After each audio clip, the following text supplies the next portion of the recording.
Abortions are presented to us as medical procedures, as a safe medical procedure, like getting a tooth pulled. But like all medical procedures, even getting teeth pulled, there is a failure rate. It's something that the abortion industry and its supporters don't like to talk about. The Australian Christian Lobby has an article on the recent New South Wales abortion law that has been passed by the lower house. In this article, they provide some statistics and information on the rejected amendments. The first rejected amendment was that a baby that survives an abortion should be given medical care. Quote, "The first one is of tremendous significance, an amendment to ensure babies that are born alive are rendered medical care. That is, the same neonatal care that would be afforded any other child born at the relevant stage of gestation if it were a wanted child."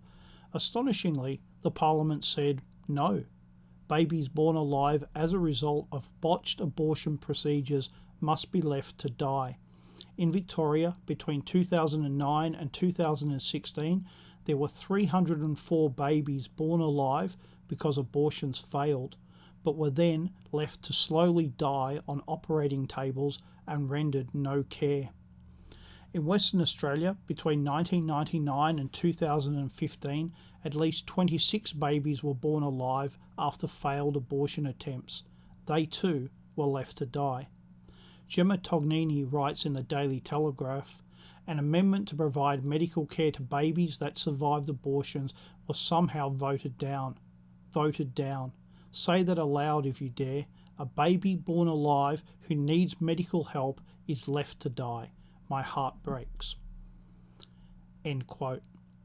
The second rejected amendment relates to girls under the age of 16. Quote, "The second amendment that was voted down was an amendment to require that abortions performed on children under 16 are reported to the relevant authority. The Parliament said no. They voted against it. So, a pregnant minor may seek an abortion and no investigation is made regarding possible child sexual abuse.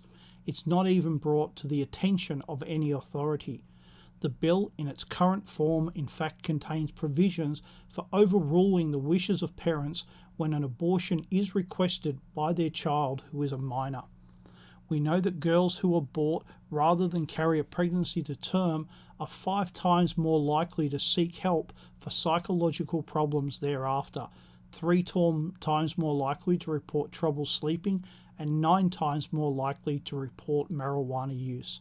Yet they wouldn't allow an amendment to this bill that would require a girl to make a report when a girl under 16, comes in for an abortion." End quote. The third rejected amendment asked for women to receive counselling and wait 24 hours before obtaining an abortion. Quote, "An independent counsellor in those circumstances may be rather helpful. 3-month post-abortive women have a 3.5 times greater incidence of clinical depression and 1/5 higher rates of post-traumatic stress disorder. That's not just some random fringe study. The Royal Australian and New Zealand College of Obstetricians and Gynecologists recommended this. A woman's psychological, social, emotional and psychological needs should be taken into account in the course of decision making, and pre- and post-termination counselling by appropriately qualified professionals should be made available." End quote.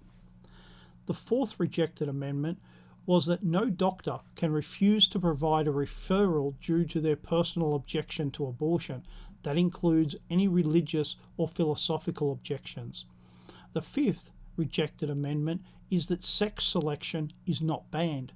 That normally means that more girls are aborted than boys, which leads to big problems, as you can imagine.